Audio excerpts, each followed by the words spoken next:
Atlanta Falcons fans, I come to you tonight as a Atlanta Falcons fan, as a fellow Atlanta Falcons fan who with an announcement. I don't know how people are going to take it, but I just want to report that the Atlanta Falcons have decided who their next head coach is going to be. I'm sitting here in Arthur Blanks Dubois, and it's shouts out to Arthur for the velvet window dressings and everything. But um, we kind of went back and forth a little bit, and um, I told Matt, I said, "Hey, Matt, there's this young Thundercat that's actually gutting the San Francisco 49ers right now like a fish." And he said, "Nah, I like Kevin Stefanski."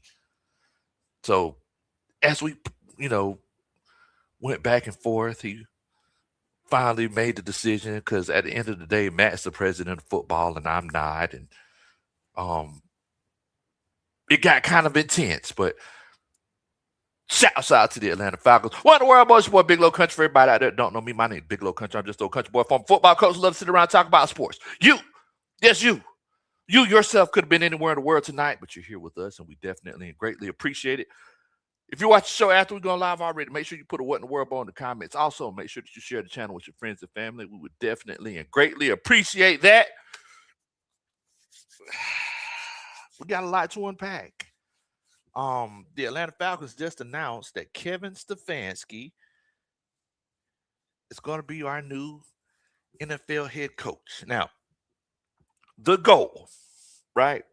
The goal is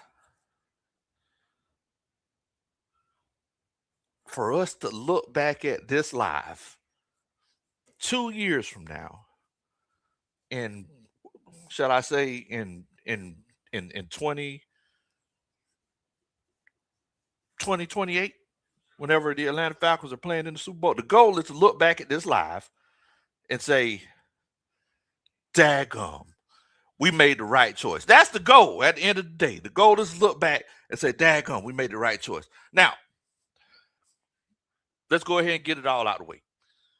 Let's because I'm gonna be honest with you. I was watching the 49ers and the Seahawks game. Now, let's get it all out of the way. If you like the hire, put a 1 in the chat. If it's a situation where pineapples, you ain't like it, put a 2 in the chat. I just want to know what everybody's thinking, and I want to know where everybody's coming from, right? All right. While y'all are doing that, I'm going to give you my unmitigated opinion. My unmitigated opinion is I don't like it. Pineapples, I don't like it. I'm just keeping it a buck. Pineapples, I don't like it. Clint Kubiak was my guy. Now, for everybody who's watched the show previously and followed me throughout the season, y'all know that I was a huge Mike McCarthy guy. Shouts out to everybody that's coming in here, chilling out with us. I'll make sure that y'all hit that like button. Now, mind you, I know it's going to be a lot of people comment, but I said put a 1 in the chat if you liked it, 2 if you don't like it, right? And I'm just going to be highlighting everybody's comments as I'm talking. All right, so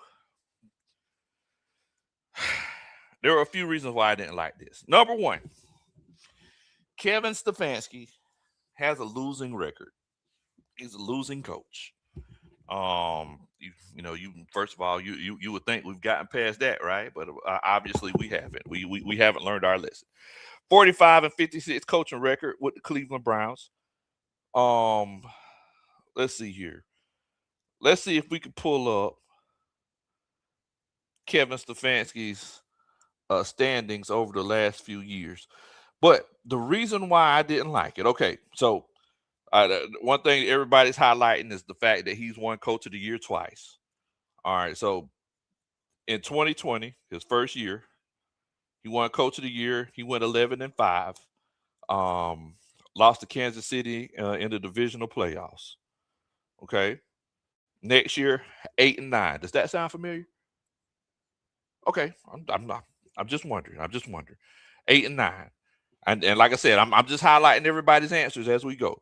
Next year, 7-10. And I know that don't sound familiar, right? We didn't go 7-10 3 years in a row. Okay, all right, perfectly fine, perfectly fine. Next year after that, 11-6, went second in the AFC North, lost to the Houston Texans in the wild card game. Okay. Well, dang, Coach Lowe, what did he do after that? 3-14, 5-12. But he has the best defensive player in football, right? In Myles Garrett.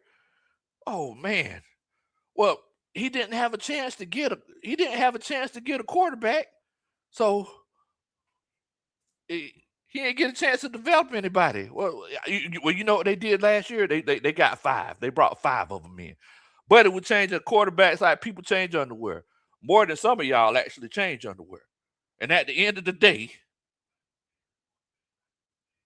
still couldn't do nothing. A lot of people don't like how he blackballed Shedeur Sanders. Shedeur. A lot of people didn't like that. Now, I'm gonna tell y'all something. Y'all got me up in my feelings. Y'all see I'm in my jammies. Y'all never see this shirt because this is my jammy shirt. This is why I lay down and Coach Roney snuggle up with me in when I when I wear it. I was just getting ready to go to bed. But I had to get up and have this conversation. All right. So I'm just looking. I'm seeing a whole bunch of twos in here, and I'm seeing a few people saying that they like it. Now, one of the biggest reasons why I don't like the pick is because, like I said, losing record. We just got over this. We just got over a situation where we said, hey, we had a coach who had a losing record. We were saying that we wanted either A, an experienced coach, or B, a whiz kid.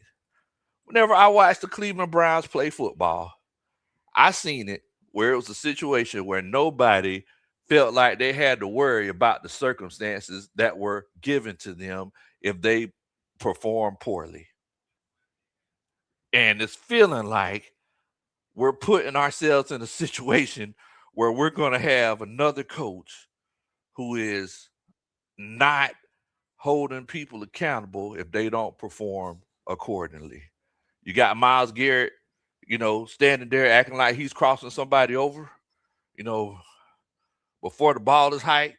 You got the whole Dylan Gabriel, Shedeur Sanders situation, Joey Flacco, everybody else, Willie Beeman, Shane Falco, Burt Reynolds, and everybody else played quarterback for the Cleveland Browns last year.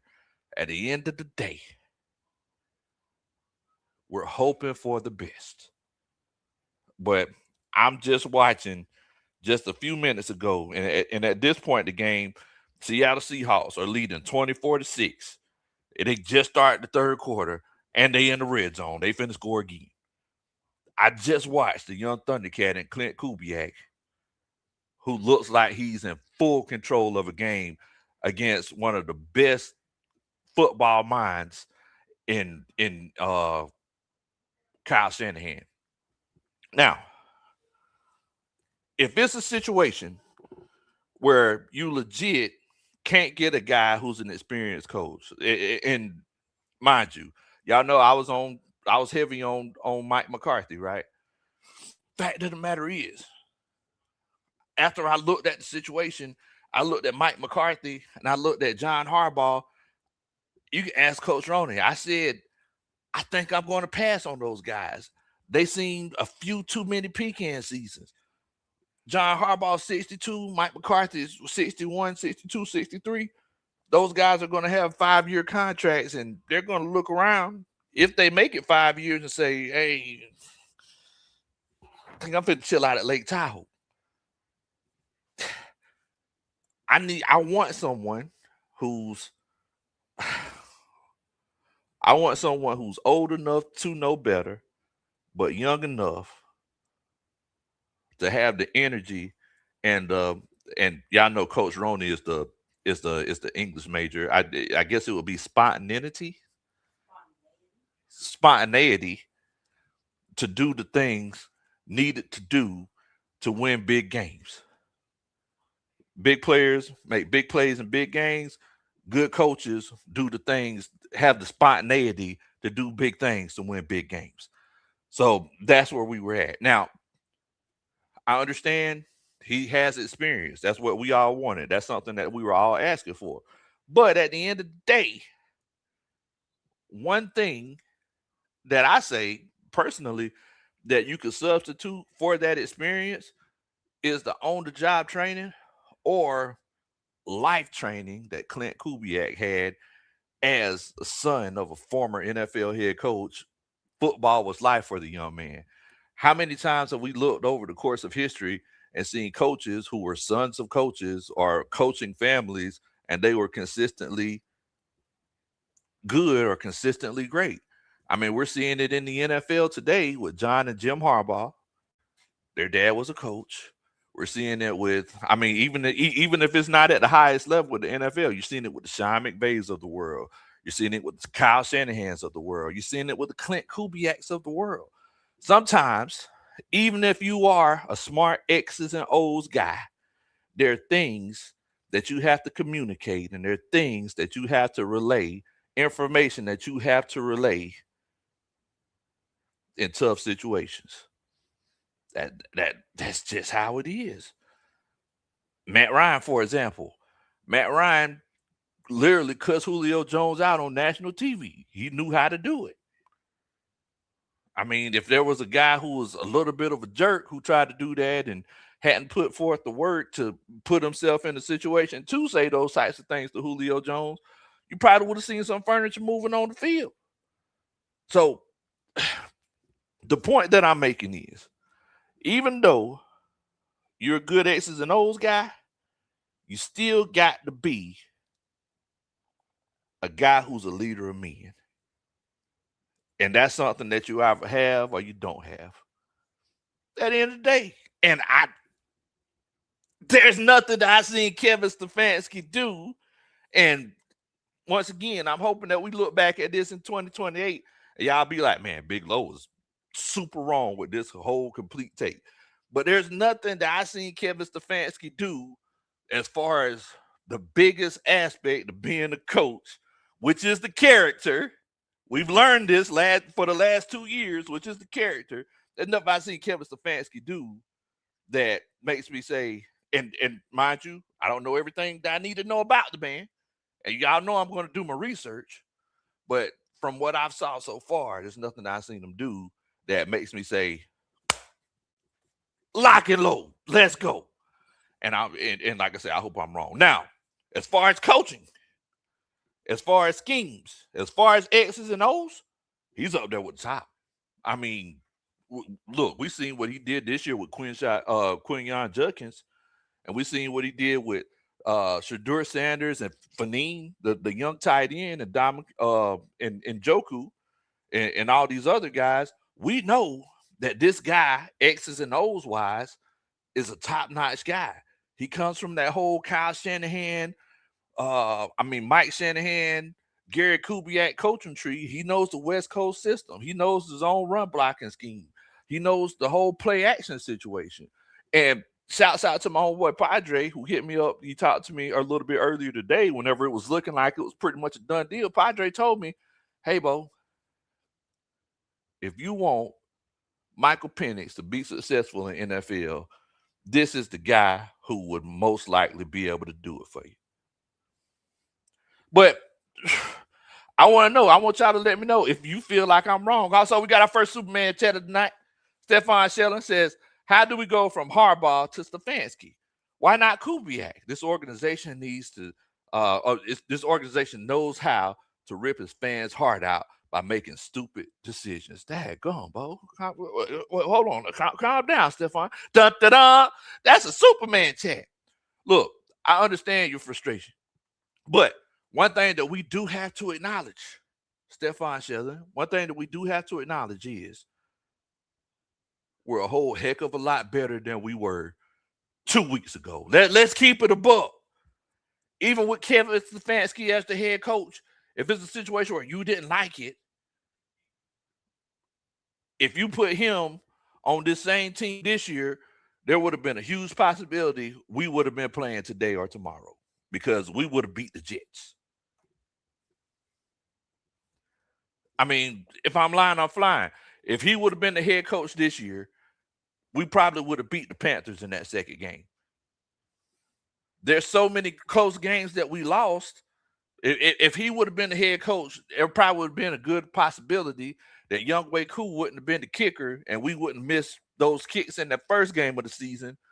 And even if everything else would have went the same, we lost to the Jets, we lost to the Panthers twice, all those other things would have happened, we still would have made the playoffs. We're better by a subtraction of Raheem Morris.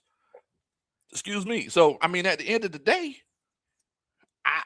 I don't feel necessarily bad about the pick. I think it's more of a situation where I feel disappointed because we're literally watching what Clint Kubiak's doing right now. Oh, I'm sorry. Give me 1 second. What you say, Arthur? Okay. Arthur Blank told me to tell y'all better hush up or you're going to be wearing cement shoes at Lake Lanier. I'm sorry, the Chattahoochee River. But fact of the matter is, and he said, and he told me not to make any more references towards the velvet winter curtains. But the fact of the matter is that we can't sit here and say that it's necessarily a bad hire. The man is an offensive guru. Is it taboo to say offensive guru after the whole Arthur Smith situation? The man is an offensive guru. So, I mean, I'm just looking here. I'm going through all the votes, and there's a whole lot of twos. And Coach Ronda, you let me know. You can just put up 2 or 1 because I know that you're tied up over there. Do you see more 2s or more 1s in the chat? Because it's hard for me to keep up with what's going on.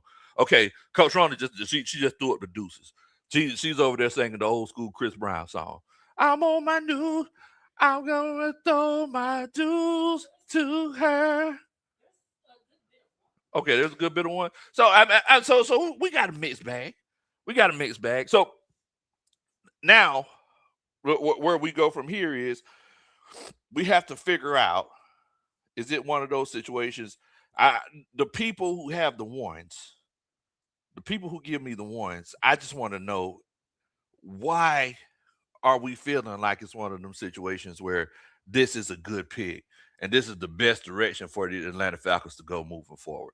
Because this is what the coaches meeting is all about at the end of the day. At the end of the day, we're supposed to kind of kick things around, and by the time we leave, I end up feeling better because y'all are imparting some of your wisdom to me. Hopefully y'all are feeling better because I'm imparting some of my wisdom to y'all, and we can take it there. We can take it from there accordingly. So everybody who put the 1s in the chat, y'all make sure that y'all let me know. Gon says, let's unveil some hideous uniforms and repeat the cycle. Daggone. Man, come on now. Yeah, gotta get your heads out of the gutter. Arian says, yeah, that's what they said about Arthur. Kyle says he's not a guru, man. Daggone. Meek says 1.5. Okay, so is it true that there's a lot of people that stuck in the middle, Coach Ronnie? Oh, a couple people stuck in the middle. Okay. Baby. Tyler Russell says Kyle Shanahan might be available in about an hour. Daggone. It's looking that bad for Kyle. Okay, I seen Seattle just scored again. It's 27-6, and they actually got the ball back. And Brock Purdy just threw a pick. Daggone. Okay. B-Mac said that this was a dumb hire. Goodness gracious. Goodness. CK says, we wanted Kubiak. Doesn't mean we would have gotten him. And this is true. Kubiak may have already had an idea of where he was going to go. He says, had we waited, likely we would have lost Stefanski to Tennessee. We likely Kubiak's going to Baltimore, leaving us with Saleh. I'm good. And that's a good point. That is a great point. We don't know for sure. A lot of people said Baltimore was the second best job opening in the NFL. People said it was the Giants. And Coach Ron has told me multiple times how the Giants are looking legit up there. She's saying that the Giants are going to be the next thing smoking. And then a lot of people are saying Baltimore is the next team after that. So who's to say Kubiak would have even wanted to come to Atlanta? Just because you want somebody, don't mean somebody wants you. Usher said it best. It's so good. You don't know nothing about that, Coach Ron. Loving somebody and somebody loves you back. You don't know nothing about that. You ain't an Usher fan like that, Coach Ron. Razor Boy says, one same tree experience keeps the defense intact, builds on that, just needs to get a quarterback until Penix gets well enough. Okay. Okay. I ain't mad at that. I ain't mad at that. Matt says another mistake, more wasted seasons coming. Goodness gracious. Man, y'all are just. Tim Williams says, I'm 50-50. You never know. We may make the playoffs. Exactly. How many times have we seen head coaches their first job? And I know I gave y'all the same spiel 2 years ago, but please forget that. Last 2 years, let's just erase it out of our minds. I know I said that, but look, how many times have we seen guys not do well their first head coaching job, and then that second job they make the needed adjustments, and then they figure it out, and then they come back and I mean they're on fire after that. I mean we've seen. I'm getting all these text messages, but people send me some crazy stuff. But we see your Uncle JoJo just sent me something. We've seen Bill Belichick. His first job was Cleveland. And then he went on from Cleveland to New England and made history. So I mean, we can't say that it's one of them situations where we gotta, you know, we got a limit. Tonio James says, Jerry Judy, and Joku Judkins. Don't forget about Fanine now. Mike Hollywood says Zach is going. Yeah, it's looking like they're saying Reese is going to be the next. Reese is going to be the next head coach. But at the end of the day, we can't all have doom and gloom because it's one of them situations where, just like somebody mentioned a little bit earlier, we got to look at it like, is it a good fit for the Atlanta Falcons? So let me ask y'all this question, and I know that in some cases the scheme doesn't matter, but who, in all honesty, who's a better running back as of today? Who's a better running back, Quinyon Judkins or Bijan Robinson? I mean, in all honesty, who's a better running back? Y'all feel free to put it in the chat. Who's a better wide receiver, Jerry Judy or Drake London? Oh, you got more talent. Who has a better offensive line, the Cleveland Browns or the Atlanta Falcons? I mean, Kyle Pitts is a free agent, but who's a better tight end, Njoku or Kyle Pitts? It's one of them situations where we really can't. He's put in a better situation, right? Look, I do need y'all to do a country boy a favor. Clowns just let me know. He says we got 62 likes. If you could do a country boy a favor, make sure that you hit that like button. Also, make sure that you share the channel with your friends and family. If you do that, promise you I'll dance at your wedding one day. Let's see here. Dirty Bird says, facts, Bo. He did much more with so much less. I mean, you're right. You're right. Mikey says, this is like the CEO of Dollar General getting a job as the CEO of Walmart. Good grief. Look at here. Y'all folks out there in the city, y'all sitting here acting like Dollar General ain't nothing. Dollar General is a conglomerate. You come down here to the country, Dollar General in every open cotton field somewhere. Y'all sit here not Dollar General if you want to. Dre Murphy says, Drake, my dog, Kyle freaking Pitts the unicorn. Yeah, that's what I'm saying. That's what I'm saying. ATL says, run our formation, Bijan MVP. Look, at the end of the day, D-Town, A-Town, what's going on, Bo? Hope you're doing good tonight. So, Tyler Russell, he says Kyle Pitts is a 6'7". Well, what does Tyler Russell know about 6'7"?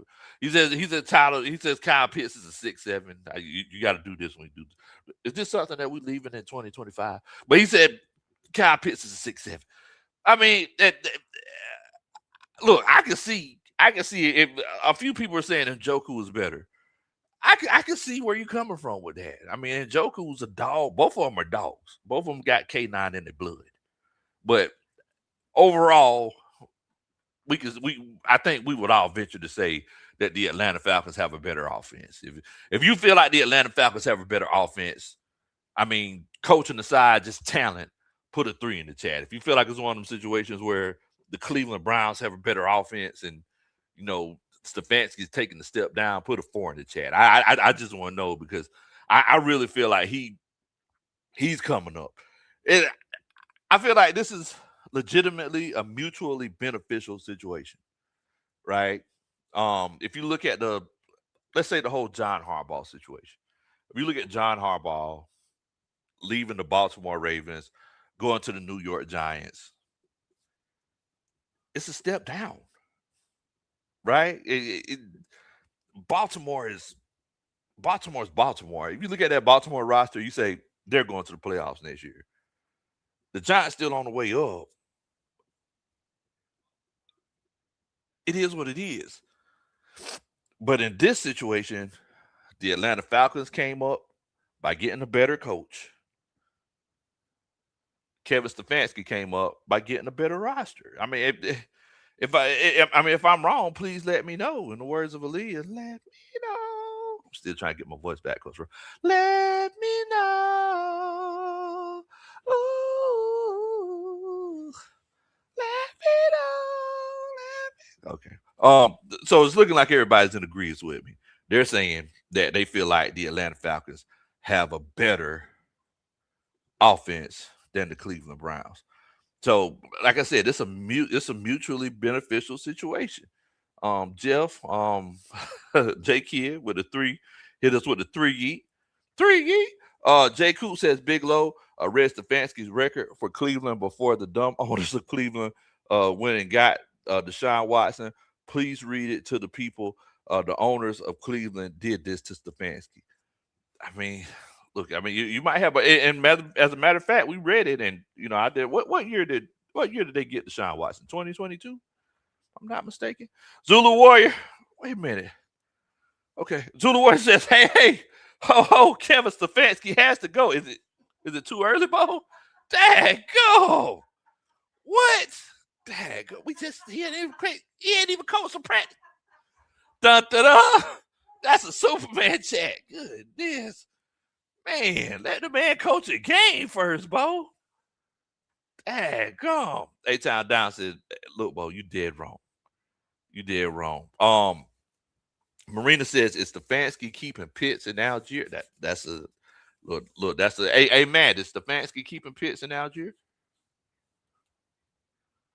Matt said that the coaches coach and the GMs do what they do, and he does what he does. That's not answer. Okay, all right, okay, and that I don't know, Bo. I don't know. You're gonna have to talk to Matt, but Matt ain't answering that. He's still ain't answering the question.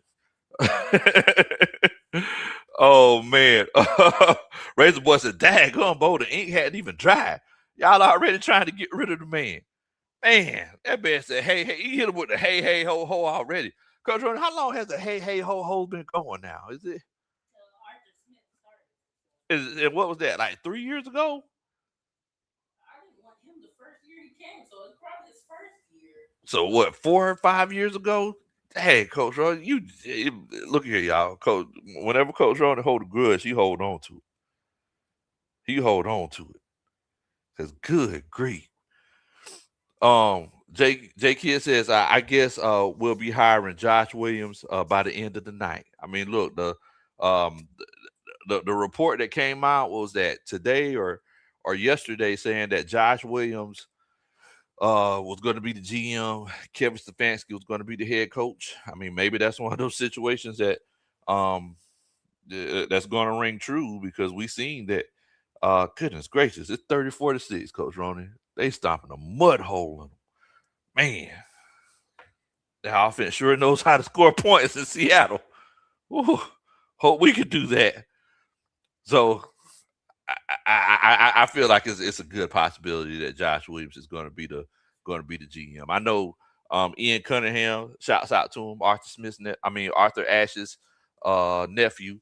But sometimes things don't work out the way that you necessarily intended for them to. Mikey says some Falcons fans in his chat want a perennial loser like Kyle Shanahan over a guy with a garbage roster and franchise like Stefanski. Is wild. Dun dun dun. That's a Superman chat. Dang, go on, Mikey. Now, what Mikey is referring to when he talks about the garbage franchise. So there are a couple of teams in the NFL, and people might not realize this, but there are a couple of teams in the NFL who necessarily don't care about winning, right? The the the Cleveland Browns, they've had their times whenever they legitimately took it serious, and they have their times where they were just kind of going through the motions, getting just getting the check. They were kind of like a lot of y'all, just showing up and doing as least as possible, just so they could get that check on Friday. Cincinnati Bengals are another one of those teams. Cincinnati over the years, they necessarily didn't care too much about winning. They didn't put too much into the roster. They didn't put too much into coaching. Marvin Lewis was terrible for a decade, and they didn't do nothing about it. That man just kept coaching, kept losing, right? So, the Cleveland Browns, they're one of those teams that kind of fell into that role, unfortunately. So, what Mikey is referring to is that the simple fact that sometimes teams just aren't as dedicated as winning as the actual fans are. Now, Stefanski was on the right track before they made the move for Deshaun Watson. Deshaun Watson single-handedly crippled that franchise. I forgot how many first-round picks they gave, and the guaranteed contract is crazy, and they're still suffering from it. And we haven't seen Deshaun Watson for a full season altogether these last 3 seasons. He's been in the Cleveland Browns uniform. So I know that whenever you make a move like that, it definitely hurts. Georgia Clay Dre says I'm okay with Stefanski as long as he has a plan at OC. There's a chance McDaniels can still be an OC after the statement he made recently. Okay, I'm not mad at that. That's that dun dun dun. That's a Superman chat. Now, in coaching staff, y'all let me know if I'm not mistaken. Somebody stated that Reese is going to be Stefanski's offensive coordinator. If you could let me know for sure, because we definitely got to do our research and find out what's going on and who's trying to go where. Because at the end of the day, this is going to be our coaching staff for 2026. So if y'all could let me know exactly um who's going to be the offensive coordinator, or if they have any guesses about who the offensive coordinator is going to be. Uncle Steve's Lounge is in here. Shouts out to Uncle Steve. Y'all make sure that y'all check him out on YouTube at Uncle Steve's Lounge. He says, "Wow, this is a tough crowd. Welcome to ATL, Coach." Then he had to put the guns up there. Dun dun dun. That's a Superman chat. Shouts out to you, Uncle Steve, man. Hope you're doing good, brother. Mikey, he says, Kyle is a loser. Never won nothing. Dang, come on, boy. What's up with Kyle Shanahan? He says, anyone want him is not a Falcons fan. He blew that Super Bowl by trying to run up the score. Kyle ain't a winner. Dang, come on, boy. Dun dun dun. That's a Superman chat. Good grief. That man said Kyle a loser. So y'all bring Kyle in here if you want to. Look, if there's any conversation going on tonight, as I checked the score once again, and it looks like Seattle's going to score again. 35, 30, 34-6. Huh? Must be nice. if there's one conversation that I know is going on throughout the state of Georgia and throughout the United States and everybody that's wearing red and black, that conversation is Kyle Shanahan did us wrong, and this is what he get. I know this is what everybody's thinking. I know everybody's sitting around singing that old school after seven because um, Coach Roney, after seven's biggest fan. One of her favorite songs is "Till You Do Me Right." I don't even want to talk to you. I don't even want to hear you speak my name. Change your evil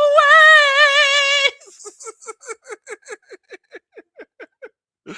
So I'm pretty sure there's a whole lot of folks in the state of Georgia and across the nation who all the way out there where Coach Let Us Pray and all the way out there to New Zealand and online tuna and everybody else who are thinking, look, till Kyle Shanahan do us right. Me myself, in the words of Uncle Steve, I love Kyle Shanahan. I think he's a great coach. He just ran up against the buzzsaw with the Seattle Seahawks, but I just okay. So Zach saying that Tommy Reese is the offensive coordinator, brother. Okay, Tommy Reese. Let's look up Tommy Reese and see what we can find out about old Tommy Reese. Okay. Tommy Reese, 33 years old. Tommy Reese look older than 33. Looking at the picture of him. Tommy Reese done went through some tough times. All right, so Tommy Reese. This is his first year as offensive coordinator now. Okay. So Tommy Reese started as a grad assistant at Northwestern, 2015, offensive assistant for the San Diego Chargers. How you jump to the pros so fast? Offensive assistant for the San Diego Chargers in 2016. Quarterbacks coach for Notre Dame, 2017 to 2019. He actually played quarterback in Notre Dame. Offensive coordinator for Notre Dame and quarterbacks coach 2020 to 2022. Went to Alabama as the offensive coordinator and quarterback. I remember him at Alabama. Okay. Cleveland Browns pass game specialist, tight ends coach, 2024 offensive coordinator for 2025. Okay, so he's coming on over. Now, one thing about that resume sounds like Buddy don't stay still too long. Coach seems like he a mover and shaker. He's 33 years old. He sound like he gonna try to get going somewhere. All right. So we really didn't get a chance to go over this with Kevin Stefanski. So Kevin Stefanski is 43 years old. Um, he's from Philadelphia. Okay, that there might be something there. Matt's from Philly. From that Philly. You know what? I never really thought about Matt being from Philly. Matt don't strike you as a Philadelphia guy. Cause everybody in Philadelphia, they be wanting to fight all the time. Coach Roddy family from Philly. Oh Lord, they might be watching. Y'all see me out try to beat me up. But they be trying to fight all the time. But but he's from Philadelphia. Wow. So this is interesting. Looking at his resume, Kevin Stefanski's resume, 2005, he was the assistant director of football operations. That was his first job. Minnesota 2006 to 2008, assistant to the head coach for the Minnesota Vikings. 2009 to 2013, assistant quarterbacks coach for the Vikings. 2014 to 2015, tight ends coach. Wow, for the Vikings. 2016, running backs coach for the Vikings. That was a good year for their running game. 2017 to 2018, quarterbacks coach for the Vikings.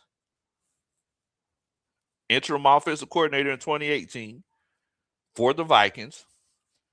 2019, offensive coordinator. Then he got the head coaching job for the Cleveland Browns. Stayed at Cleveland for 5 years from 2020 to 2025. Now, I'm going to be completely honest with you, Coach Roney. Looking at this resume, first of all, being a tight ends coach, running backs coach, quarterbacks coach. I mean, he literally covered all of the positions as far as the skill positions. This is Kevin Stefanski, and he did it all with one team. So he did all of this. He was the tight ends coach, running backs coach, quarterbacks coach, and the offensive coordinator, all with the Minnesota Vikings. Now, as he was there, all that continuity that added up to the point where Kirk Cousins and that offense they got pretty potent um before he left to go to uh Cleveland. So, but one thing that I'm liking about this resume is if he gets somewhere, he'll stay there.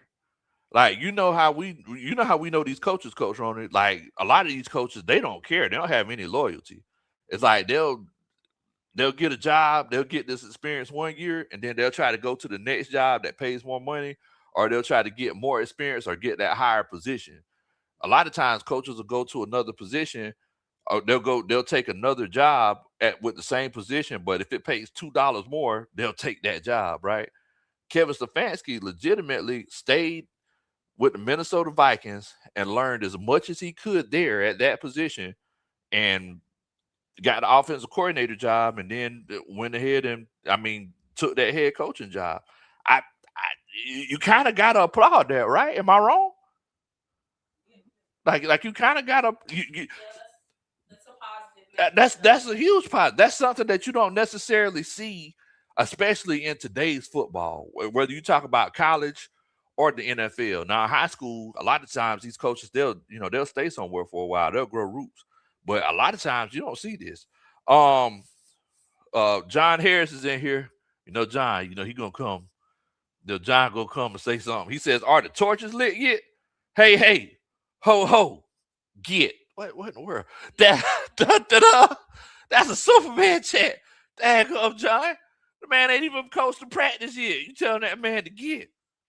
Goodness." Jeremiah Simmons says no. He says I told the Falcons not to hire Stefanski. How could Atlanta be this stupid? Dang gone. Man, that's rough. That's rough. Um, uh, Blue Jacket for Life says Zach ain't the Falcons coaching staff. He ain't gonna be on the Falcons coaching staff too much longer because they finna go ahead and make they move. Look at here, I'm gonna tell you something. I love y'all because I'm bold. I was in the bed. I was in the bed waiting on Coach Ronan to come to bed, and then I got the alert. I was like, coaches meeting. So make sure that you hit that like button. Also, make sure that you hit that subscribe button. You do that for me, I promise you, I'll dance at your wedding one day because we got some big news, bro. I'm gonna be completely honest with you. After reading that resume, that's encouraging to me because that shows me that you have a coach.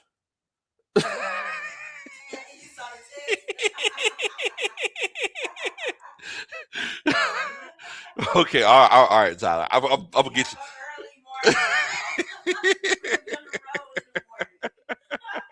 We're leaving Arthur Blank's house in Montana. We gotta go. But after seeing this level of loyalty and the willingness to learn different positions, because how often do we see coaches in today's NFL or in college football, they coach DBs, that's what they're coaching.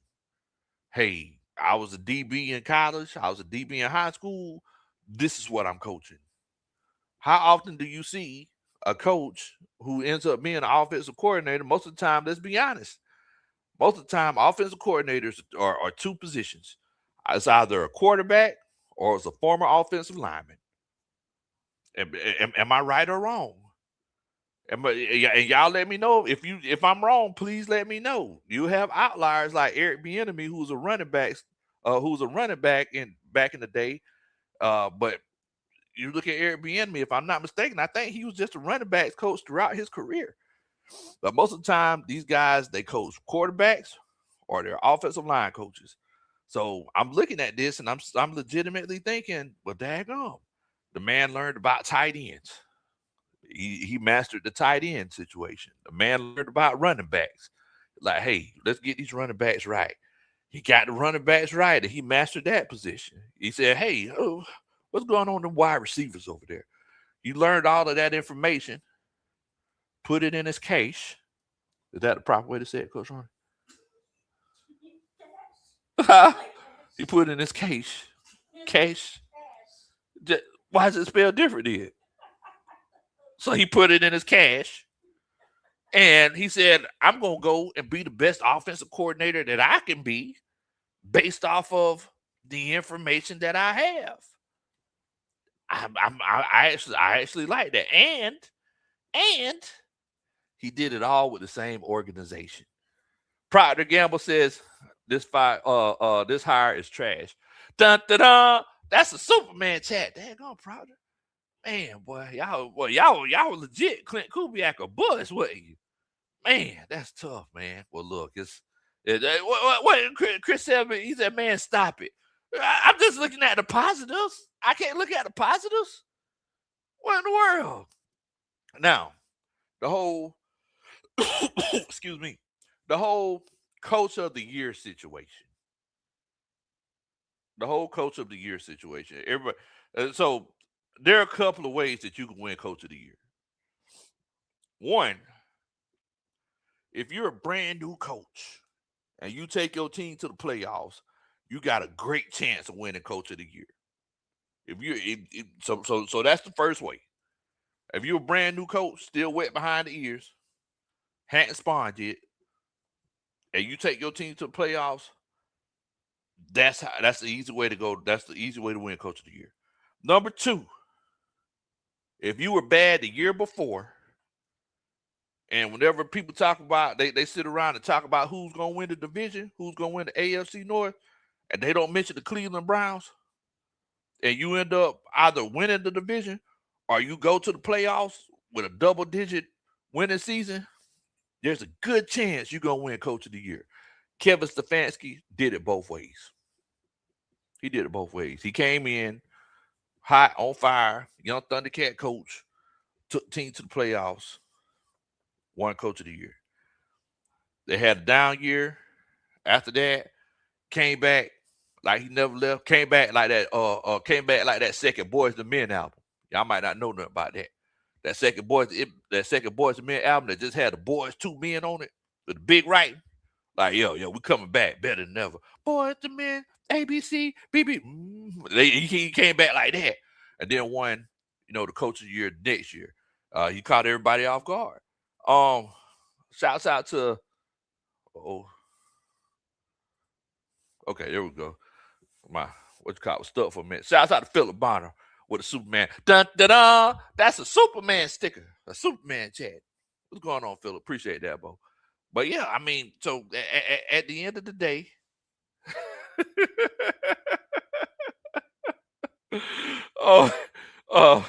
what's that? Kyar says, "I'll miss you all. I'm done." No, come on, wait a minute. Wait, don't leave.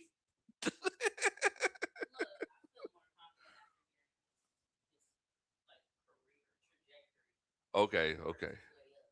So I don't know if y'all heard Coach Ronnie, but she said, "Coach, look, and we know."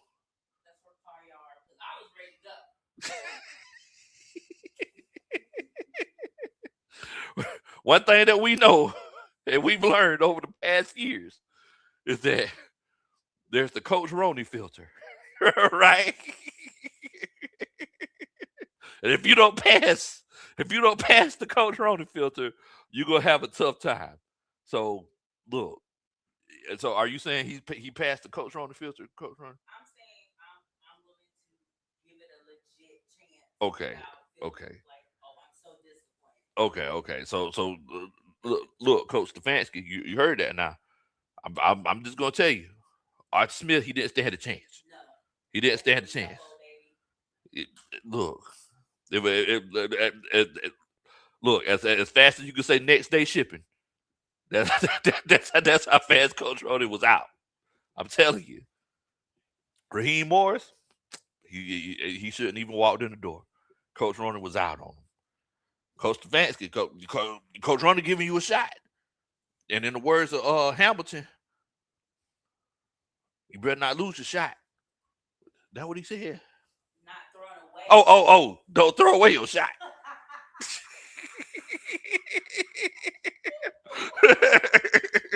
Just like my country, I'm not throwing away my shot. There you go. That's how I remember the chorus. I remember the choreography every day.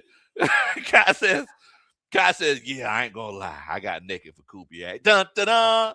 That's a Superman chant. And I think that's the issue. I think that's what happened. At the end of the day, we all got naked for not Gary Kubiak, for Clint Kubiak, and it was one of them situations where we were saying, "Hey, it's Gary." I keep saying Gary. It's Clint Kubiak or bust. And I'm gonna be honest with you. This is the second time this happened to me. This is the second time, because I wanted the Gary Kubiak back in the day. We didn't get him, and then I wanted him as an offensive coordinator. We didn't get him. So look, we just keep missing out on the Kubiaks. I was sitting there thinking, daggone, you run that same scheme that Bijan Robinson, you said run that same scheme that Arian Foster was running back in the day. An old slow Arian Foster ran a 5.240, running like lights were falling off of him. He was still getting 1,500 yards. Imagine that with Bijan. But once again, you got somebody from that same scheme tree that you can really do some things with. So look, man. Look, Kai, it's all right, bro. I think a lot of people got naked for Gary Kubiak. I think it was one of them situations where we heard so many rumors that it was like a foregone conclusion. So at the end of the day, it be like that sometimes, unfortunately, bro. Big John says Ryan made his first big move. This is why they paid him the big bucks, to take the heat or the praise, and he's going to get them both for the next 8 months. I mean, the only way at this point, the only way Matt Ryan wasn't going to get any heat is if he took Clint Kubiak. But there would have been some people who still would have gave him heat for taking Clint Kubiak, because Clint Kubiak wasn't an experienced head coach. But I know one thing that this comment is a dun dun dun. That's a Superman chat. Appreciate that, Big John. I mean, so look, at the end of the day, I understand. It's like the reason why we brought Matt Ryan in is to make these types of decisions, or even if he's not making the decisions, for them to say that he made the decisions. I mean, matter of fact, let me ask Matt. Matt, did you make this decision? Matt said he does his job, the GM does their job, and the coach does his job. Okay, Matt, that's what you've been saying. At the end of the day, John's right. This is why they brought Matt in, to make these decisions. And if it doesn't work, then it's okay, because he's Matt Ryan. You Matt Ryan, Matt. You don't worry about it. If it didn't work, we know that you're still inexperienced. You'll be the president of football forever. So I mean, John's definitely right in that regard. Alice says 5 wins coming. Come on, man. You do not look. You at the end of the day, we don't know. Whenever he first started last time, he won what 11, 12 games. So we legit can't say that, man. We legit can't say that. I mean, I know that he had some tough times in Cleveland, but let's be honest. Everybody come across tough. In the words of Dusty Rhodes, everybody come across hard times, right? Hard times. If you a wrestling fan, you know the hard times promo. You know the hard times, but everybody come across hard times. Oh, Mr. Rod West, he says, we got to have a quarterback for him. That's the look. That's the next conversation now. I mean, do you ride it out with Michael Penix? I know that Matt Ryan, he said in his press conference, he said that he loves Michael Penix, but one thing that we learned about Matt Ryan over the years is that there's a lot of people Matt Ryan really didn't, even though he loved them, it didn't make no difference. He still, had to do the best thing for himself for self-preservation. That's why Matt Ryan and Coach Roney get along so well. That's why y'all buddies, Coach and Matt, because y'all self-preserve. Philip Bonner, he says, this is a new opportunity for Stefanski, and we have good offense as of right now. What if the man has the spark that we need to go off? That's the thing. That's the thing. And also that's the dun dun dun. That's a Superman chat. Because look, we know that this offense is really good. But at the end of the day, look, this past season, if we would have scored 7 more points a game, we would have been in the playoffs. Think about all the single score games that we lost because we didn't execute in pivotal situations, or guys ran the wrong route, and things like that. At the end of the day, if you get Kevin Stefanski to come in here, him and Coach Reese set this thing on fire. You got, and look, think about this. Well, you know what? This isn't a first time offensive coordinator, but this is his second year as offensive coordinator. But you think about this. Bijan Robinson's already been unlocked. If you get somebody who could put him in a situation where he can get the ball and goes past the line of scrimmage untouched, 5 yards untouched, that's when you're going to see legendary type seasons. That's where you're going to see things that you've never seen before in the NFL. Because Bijan Robinson is the type of player that is once in a lifetime. Drake London, you're going to see Pro Bowl numbers from Drake London. And if he could do the same thing for Njoku and Fanine, if he could do the same thing for Kyle Pitts as he did for them, if we decide to bring him back, it's going to be scary times in Atlanta. I'm just telling you. Ron Curry says, "Man, did we really hire this racist coach?" Says, "Look at how he treated Shador. Even Browns fans are sending us our condolences or their condolences." Dun, dun, dun. That's a Superman chat. Man, so I'll be completely honest with you. Um, I'm jealous of Shador. I'm jealous of Shador because for some reason Coach Rona is like loves Shador. Like she's always so you hear that, right? So basically, um, I was hating on Shador too. No, I'm just playing. I would hate. I would hate on Shador.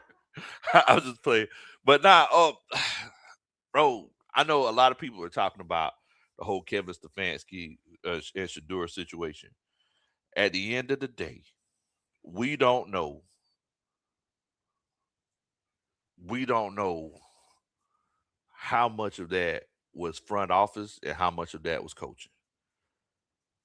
If you look at it from Kevin Stefanski's standpoint, I mean, first of all, like the whole process of taking them in the way that they moved about it, like it was obvious that it was collusion, right? It was obvious that they were working against the young man, you know.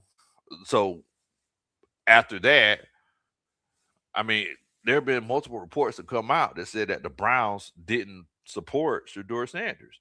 So if it comes from the top as the head coach, just like Matt Ryan, you keep saying you said that president of football does his job, GM does his job, the coach does his job. You notice I keep doing president, GM, coach. Coaches down, the coach is at the bottom of the string. At the end of the day, the coach could only do what the people up top tell him to do. So I can't say this is a situation where it's Stefanski doing it, but whether I put it to you like this, whoever is doing it, they're wrong. They're wrong, and there should be some swift action. And the crazy thing about that is that at the end of the day, everything works out the way it needs to. The people who have hate in their heart, the people who have negative thoughts and negative feelings, they get what they deserve. So I'm not worried about that. Shador get what he deserves. If it's to be great, he'll be great. If it's to be mid, he'll be mid. If he's really bad, then he'll be bad. Cott says, I know we're going to have to ride this one out. I know blank tired of paying people off the clock. Daggone. Dun, dun, dun. That's a Superman chat. Oh, Arthur said the only people that he pays off the clock are the people who be chilling in the bathroom at Home Depot. Mikey Bree says, some of y'all need screen time taken away. Y'all wanted an offensive mind, and we get one. Who did it with the bum Browns? Y'all mad and nitpicking. Daggone, boy, Mikey, but Mikey, you Kevin Stefanski agent. Da da da. That's a Superman chat. Good grief, man, boy.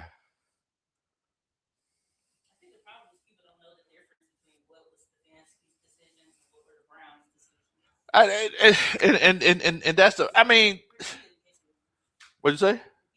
Oh, okay. So Coach Ronnie says she feels like people don't really know what were Stefanski's decisions and what were the Cleveland Browns decisions.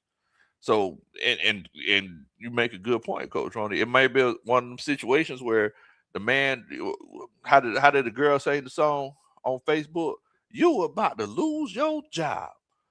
You about to lose your job. The man probably knew he had a good chance of losing his job, and you got ownership sitting above you, your overhead saying, "Hey, you make it as tough as Shador as you can." You know what I'm saying? So it's one of them situations where the man can only do what he could do. But at the end of the day, we wasn't in the room when it happened. So we can only provide, we can only provide what we can provide as far as the information in that situation. And look, he's not a part of the organization anymore. Maybe he'll further expound on that in the future. Because I mean, let's be honest, you're the head coach of the Atlanta Falcons now. It's weird saying Kevin Stefanski is the head coach of the Atlanta Falcons, but you're the head coach of the Atlanta Falcons now. So it's one of those cases where you're gonna have to look. There's gonna be most of your fan base is African American, so somebody's gonna say something to you about Shador Sanders, like whether you like it or not. Like there are two athletes that black folks love in the United States of America: Deion Sanders and Shador Sanders. So somebody you ain't gonna be able to go to Waffle House and somebody be like, "Why you do Shador like that?" You see what I'm saying? They gonna ask you. They ain't gonna be like they ain't gonna be saying it amongst themselves. They gonna walk up to him like, "Hey, twin, why you do Shador like that?" That's what they gonna say. So it's like that's a question that he's gonna have to answer, and I hope he has something prearranged because at the end of the day, he it's you coaching the Atlanta Falcons. And whenever I say that, it's implied you're gonna be dealing with a whole bunch of black folks. It is what it is. Philo, he says, we need just a little bit more in a lot of spots.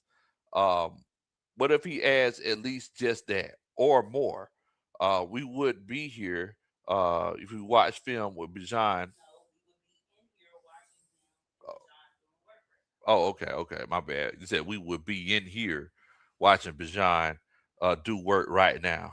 I mean, look, you're right. So you're saying that you feel like if he was the head coach this season, we would be in the playoffs. I'm gonna be completely honest with you. I have to wholeheartedly agree. Nobody could mess up a season like Raheem Morris messed up a season. I mean, Philip, you hit the nail on the head, Bo. It is what it is. Like, yes, you're 1,000 times yes. You're completely right. You're completely right.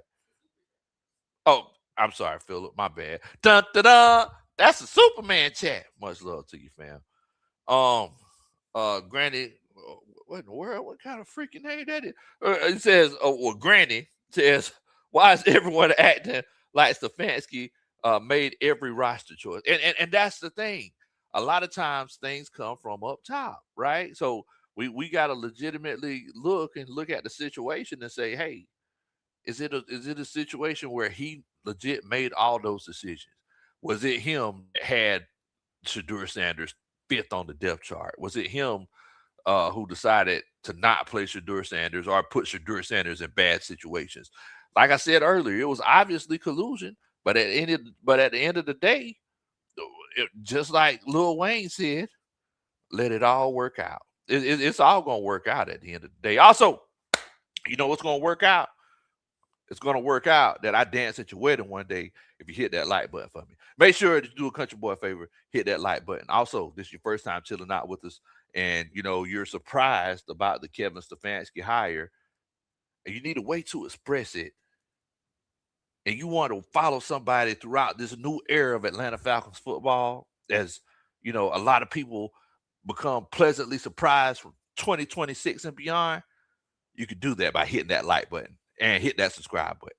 That's how you can do it. That's how you can do it. If you want to follow the journey, follow the ride in this new era with these new uniforms that we're getting. They better not mess up these uniforms and have us with red helmets. I know that. Follow me as we go into this new era and hit that subscribe button. You do that for me, I promise you, dance at your wedding one day. J Miles in here. What in the world, Bo? What's going on with you, man? Hope you're doing good tonight. Savannah Swag says he better have a good answer here. That's what I'm saying. If he don't, people and the thing about Atlanta is, and this is for the folks who don't live in Atlanta. Thing about Atlanta is everybody know everybody. So if Eric Parker sees Kevin Stefanski in the Waffle House and ask him why you do Shadur like that, and the answer is bad, guess what's gonna happen? Eric Parker gonna let us know in the group chat, or he gonna put it on Facebook where all the other super Atlanta Falcons fans are. And then that's gonna spread and people are gonna post it and repost it. Everybody know everybody. It's only gonna take a day or two, and the wildfire begins. So yes, he better have a good answer.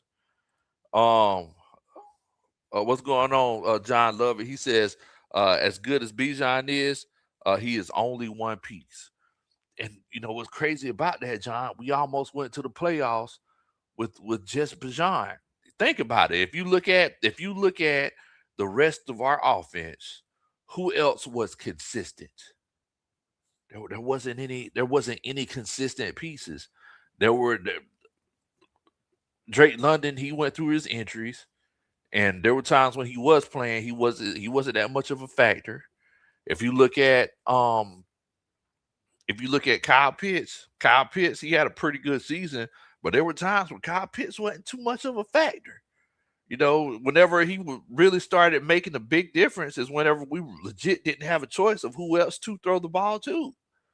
So, with that being said, I kind of go into it as, the only option we had really was Bijan with the terrible coaching that we had last year. Now, you went 8-9 with that, and you almost made the playoffs.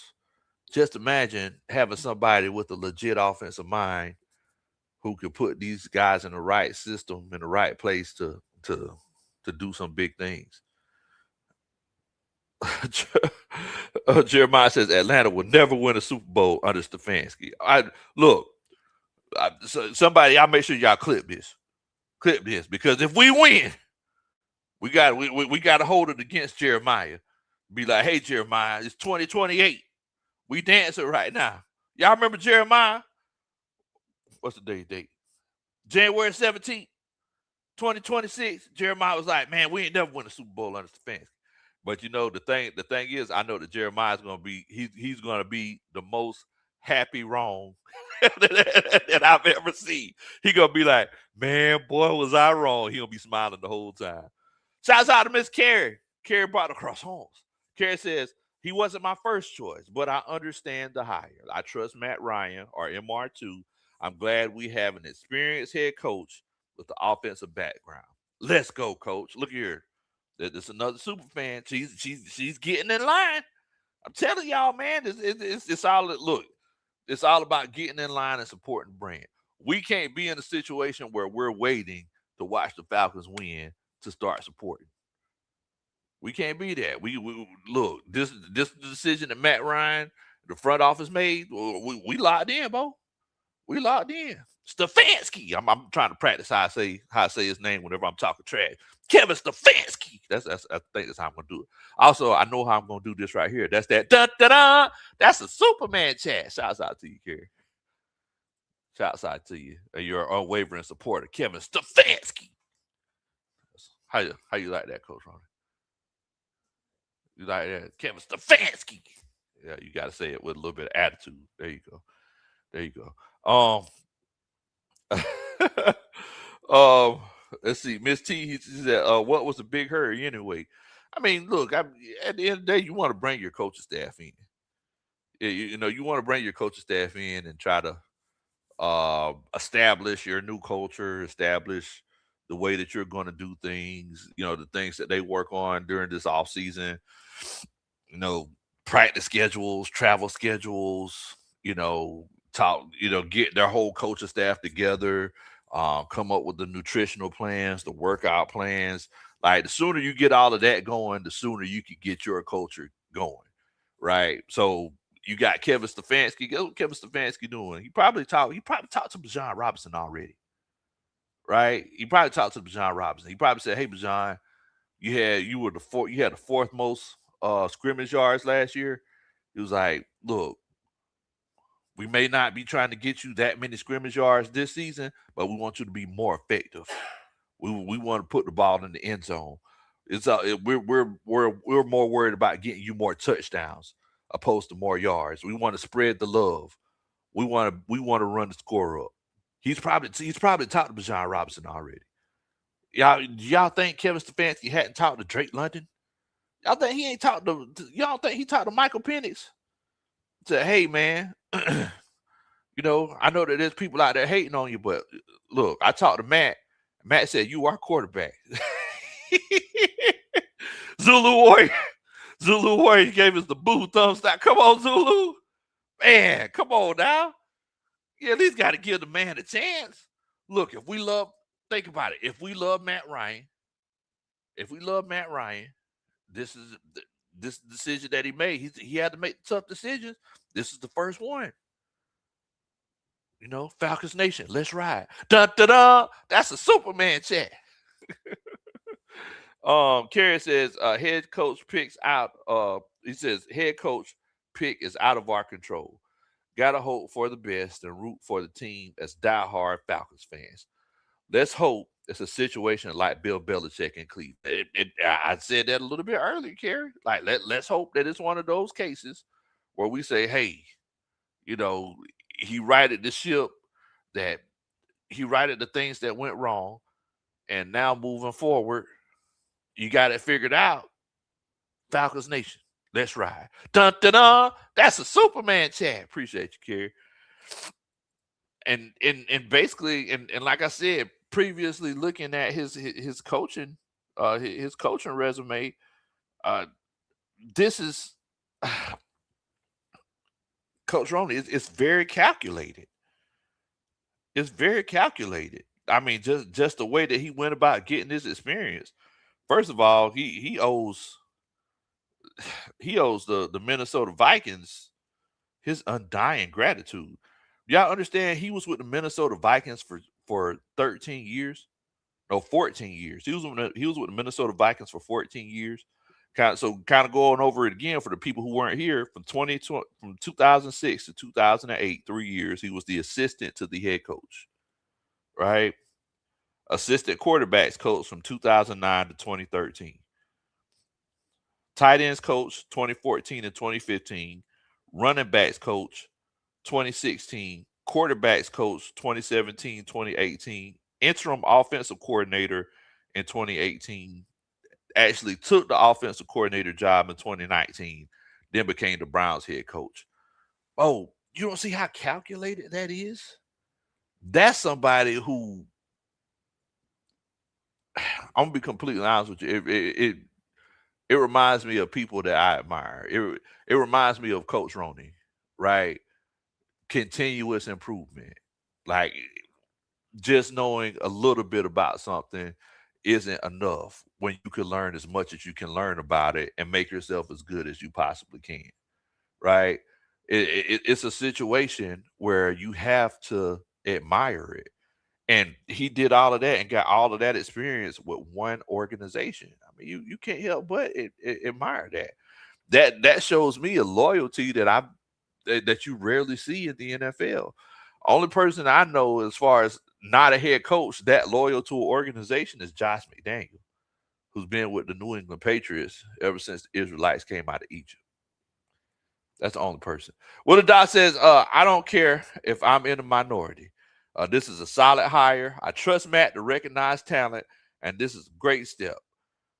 Get that hate out your heart. That's what I'm talking about with the doc. Dun, dun, dun. That's a Superman chat. With the doc said, get that hate out your heart, bro. I don't care if I'm a minority. See that, and you know what? That's what it's about. That's what it's about.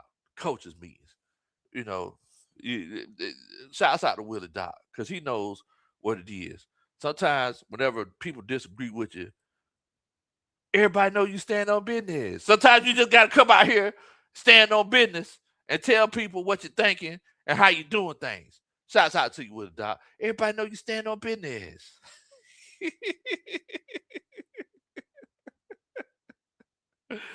Oh man.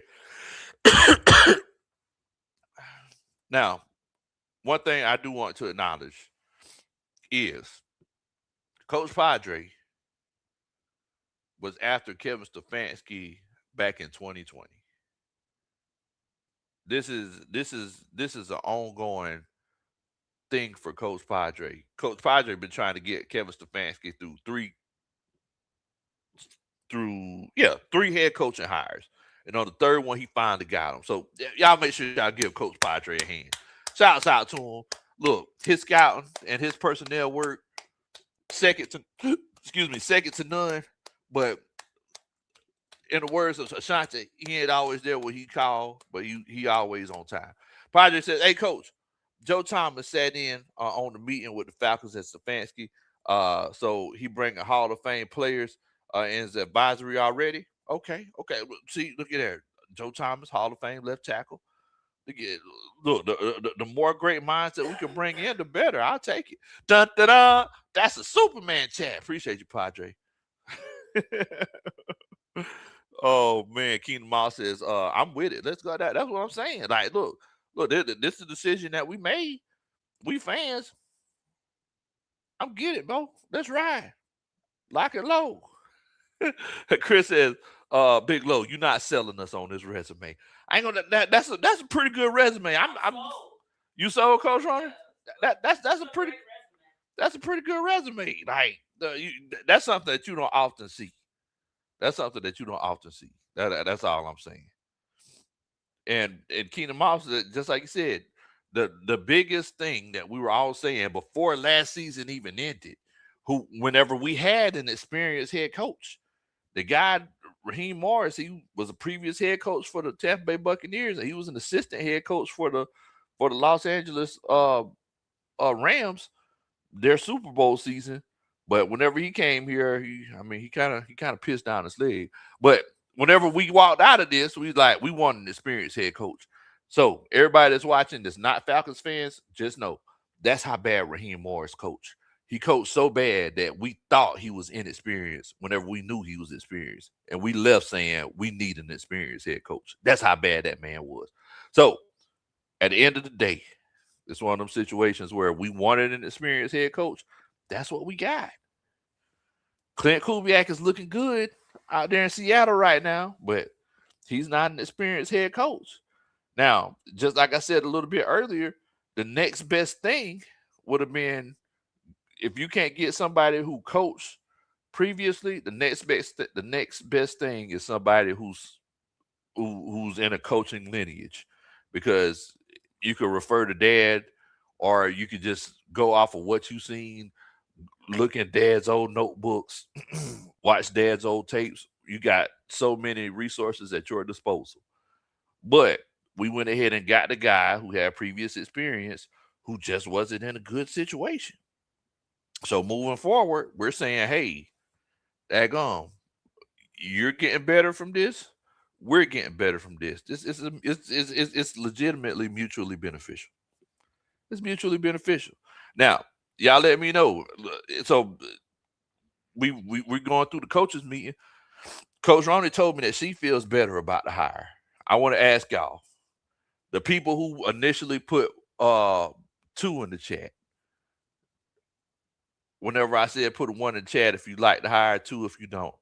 Do you feel a little bit? I mean, even if it's a smidgen, do you feel a little bit better about the hire? Do you feel better about the Atlanta Falcons hiring Kevin Stefanski? Still feels weird saying it. I mean, if you feel better about the hire than you did before we started the live, put a one in the chat. That's all I want to know. Shouts out to my homeboy ATLGA Faithful in the chat, Bo. Hope you're doing good. I'm pretty sure he's going to put out some content about this himself. Antonio James says Joe Thomas also never played on a winning team. Daggone. That's rough. That's rough. Um, let's see here. Okay. Um Julian Tito says 1.5. He's starting to feel a little bit better. Okay, I ain't mad at you. Coach Ronnie put a one. Okay. Antonio James says two times, two times, two times, two times, two. Oh man. Look at here. Look like I got my hands full this off season. Clowns, he says one. He said he feels a little bit better. Jermaine says two! Exclamation mark. Bad hire. Daggone. That's rough, Bo. That's rough. Padre feels like people ain't feeling what you're saying.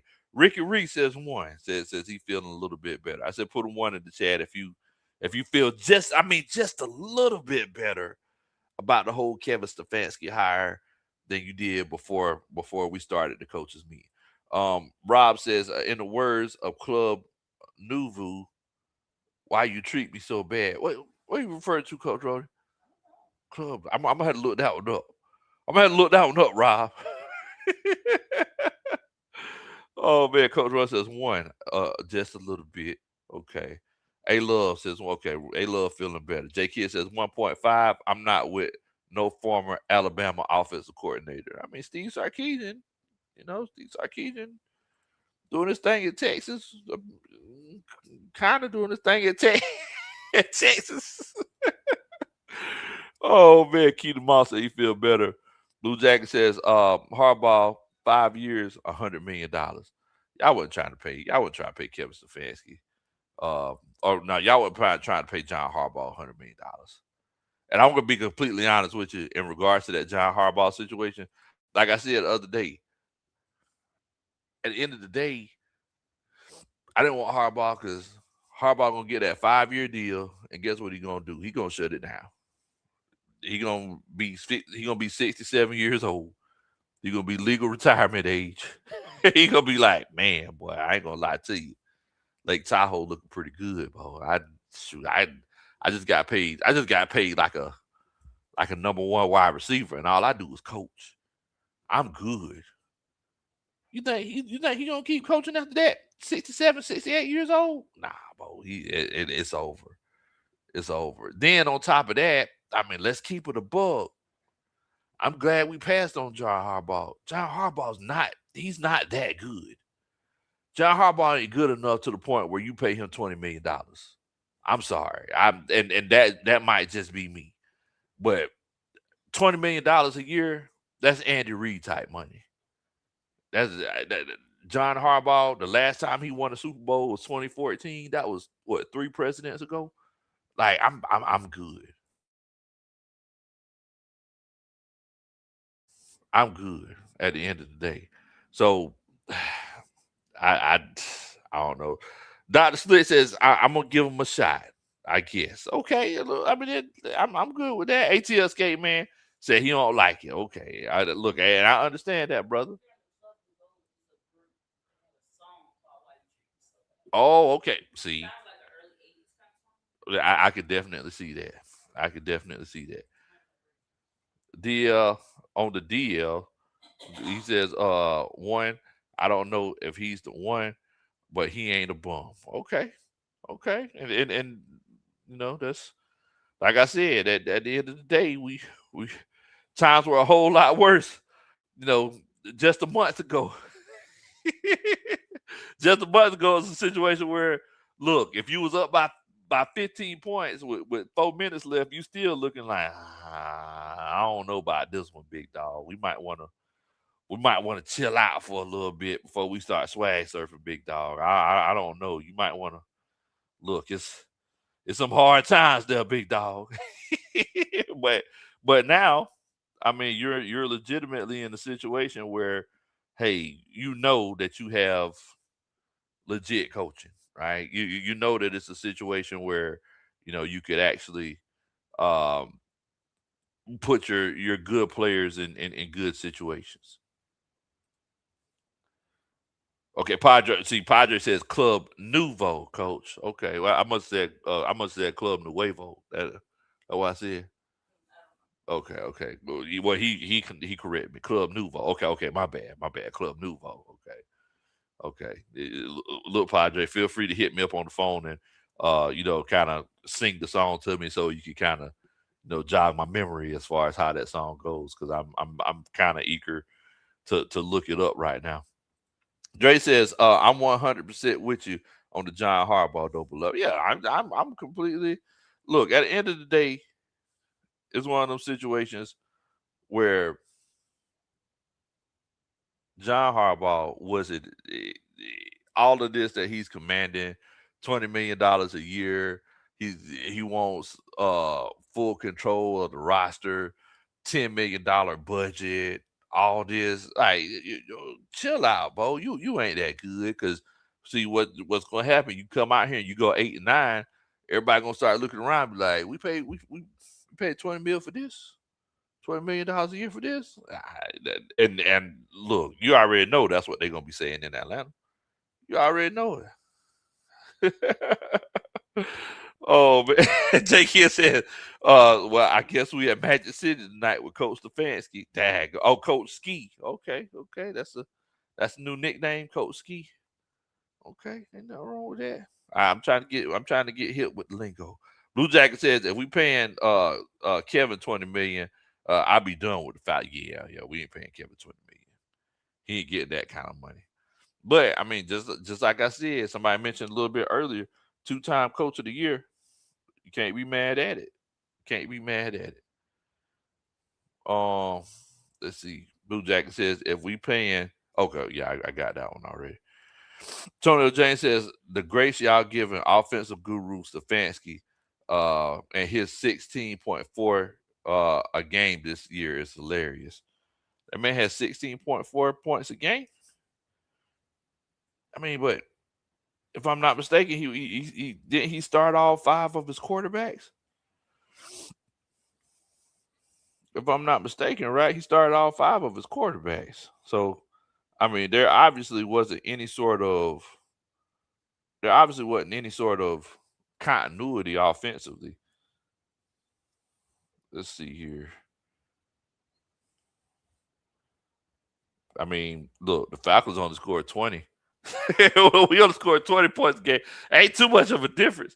But once again, Antonio, I go back to you look at that Atlanta Falcons roster and you look at that Cleveland Browns roster. Quinyon Judkins, who was hurt most of the season. Which one you taking? Quinyon Judkins or Bajan Robinson? Which one you taking? All right.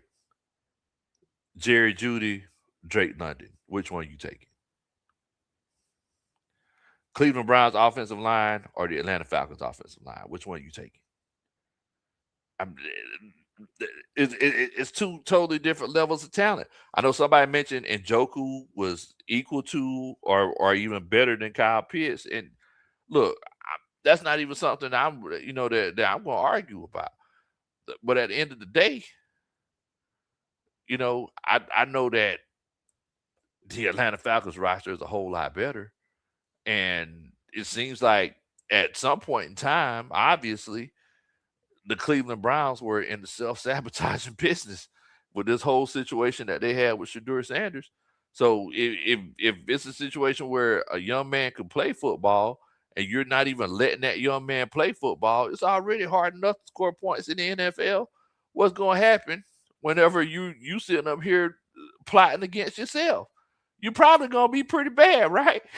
So, I mean, I hear the whole 16.4 points a game for the quote unquote offensive guru. I completely understand what you're saying about that. Well, you look at the experience. You look at what he's done whenever he had a little bit more talent. You look at what he did before the whole Deshaun Watson contract. It made a huge difference. Made a huge difference. Eric Mack says just because a coach doesn't do well in one place doesn't mean he'll be bad at the next job. And I completely agree with you, Eric Mack. Look, Coach Rona, she opened her mind over here. Coach Rona said she feels better about it. So look, she don't have the look. Coach Stefanski doesn't have the Coach Rona stamp of death. So at the end of the day, he's already on the right foot. Dre Murphy says, "My dog, Kyle freaking Pitts, the unicorn over the Cleveland Browns tight end, though beloved. Hello, I'll hang up and listen. And I'm not mad at you." Clown says we got 165 likes. Okay, then look, thank y'all so much for hitting that like button. Y'all make sure that y'all hit that like button. If you haven't hitting it already, we're trying to get to 200. Y'all hit that like button for me. I promise you, I'll dance at your wedding one day. And the thing is, me and Coach Runner, we love to travel. Like we'll jump on the road and travel. It don't matter where the wedding's at. Especially Mr. Blank, I could use the jet. Okay, perfect. And then Mr. Blank said I could use the jet. So yeah, we'll jump on the jet and we'll travel. Ain't no problem. We'll come to wherever the wedding is. A Love says, yeah, you take the words out of my mouth. Hey, Bo, you already know it. Shouts out to Yuri in here. Yuri says, we finally got a coach. Coach Ron is back in the bins now. Yuri, Coach Ron said, you got to get out of the seat now. Shouts out to Yuri. That's my road dog right there.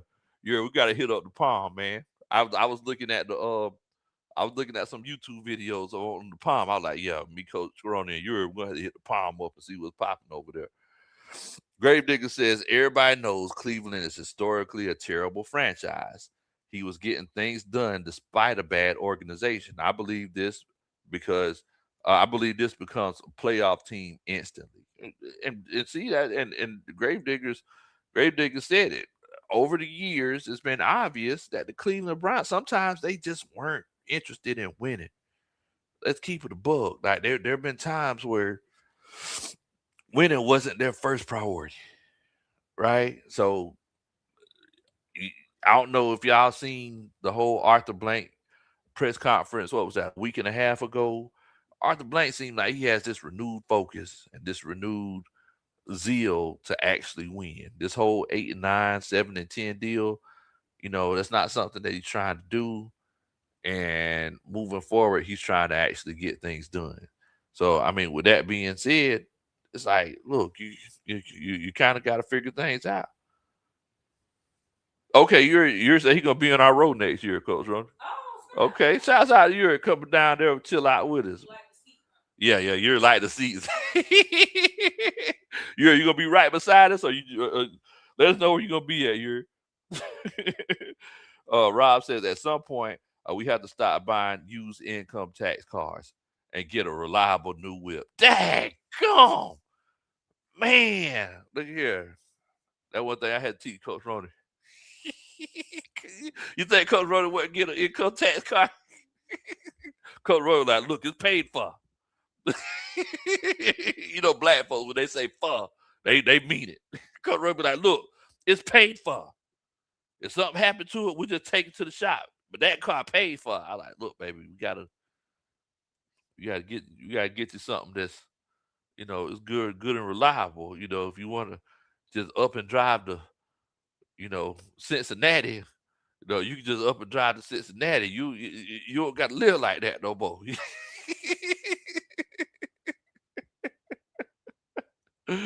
Oh man. Man, Ryan says one. Ryan, I'm assuming he's saying that he either likes the pick or he feels better about the pick after we had the coaches meeting. So, and that's a good thing. That's a good thing. Eric Mack said, "Look, man, the guy won Coach of the Year twice, and that's the thing. The man won it twice. He won it 2 times. Like I said earlier, there's 2 ways you can win Coach of the Year. Either one, you're a brand new coach, still wet behind the ears. You come in and set the league on fire. Two, everybody's expecting you to lose, which I mean, I think they went 7-10 the year before, and you come out get double-digit wins, surprise everybody. You in the playoffs, second round. That's what he did. I mean, and I'm really thinking that he has a chance to do some special things in Atlanta. Solomon says, I think Stefanski gives us at least 2 more wins. So we were at 8-9 this year. So he's saying that he thinks he's going to put us at 10-7. Do you see it being a situation where he could give us 2 more wins than we had last year, Coach Ronnie? Yeah. You do? You think so? Some of these games we shouldn't have lost. You're right. We definitely shouldn't. We definitely should. We shouldn't have been in a situation where we lost to the Jets, right? Because our head coach just refused to make a change at special teams coordinator. As a matter of fact, they asked Raheem Morris that week in the press conference, like, "Hey, do you plan on making any changes on special teams?" Raheem Morris was like, "No, we're not making any changes on special teams. I trust those guys. We're just going to find a way." Same speech that he always gives. Special teams alone beat us against the Jets. It ain't gonna be a situation where, hey, just because someone has what is emotional equity as far as like Young Waku, and we keep a player that we shouldn't keep, that's a pivotal, like a kicker throughout the whole offseason, and in the first game of the season he lose us a game, and then everybody's talking so loud that you just have to let him go. You could have let him go throughout the offseason and got somebody. Matt Prater just beat his former team. um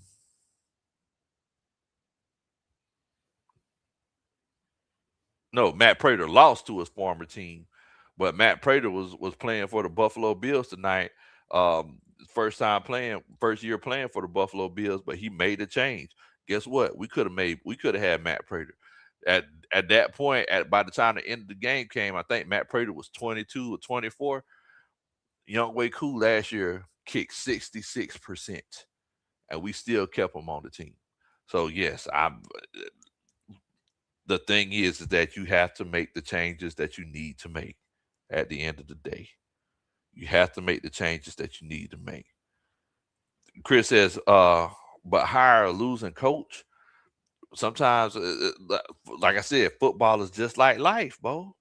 Sometimes it's the circumstances that you're given, right? So if if you're a trust fund baby and you get a small loan for $1 million to start a business,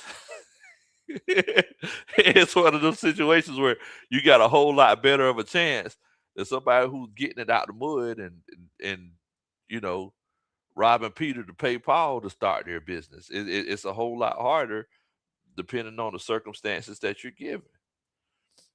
Tristan said, "What's up, Lo?" Says this is a really good hire. I mean, we we slowly but surely talking ourselves into it, bro. I ain't gonna lie. So slowly but surely, we talking ourselves into it. I think we had the breakthrough moment when we realized that it was one of them situations where everybody thought we were going to get Clint Kubiak, and then whenever the Falcons zigged, when everybody thought they were going to zag like they often do so well, everybody was kind of caught off guard and didn't realize that it was one of them situations where they you know they kind of caught us there. So yeah, at the end of the day, man, it's it's surprising, but we we gonna make the best out of it. Just like Kerry said a few minutes ago, at the end of the day, we Falcons fans. We just gotta do what we gotta do, right? We gotta do what we gotta do. Well, look, Rob said fools go. Well, look, man, I ain't gonna hold y'all up. I know that it's late. Like I said, I was getting ready to lay down. I was tired. But I had to come on here and chop it up with y'all. So, um, look, we're gonna chop it up about this a whole lot more a little bit later on. But in the meantime, I need y'all to stay safe. Enjoy the rest of your weekend. If you are in the south of Macon or southeast Georgia area, y'all stay safe. Y'all don't be out there on the roads driving crazy and everything because they're talking about some snow and everything tomorrow. We're gonna unpack this a little bit more and see what we got going on. But y'all already know what time it is, man. Coach Stefanski, you next up, Bo. We eager to see what you gonna do, man. We need some winning. We need to go to the playoffs. Lock and load, coach. You already know what time it is. What in the world, Bo?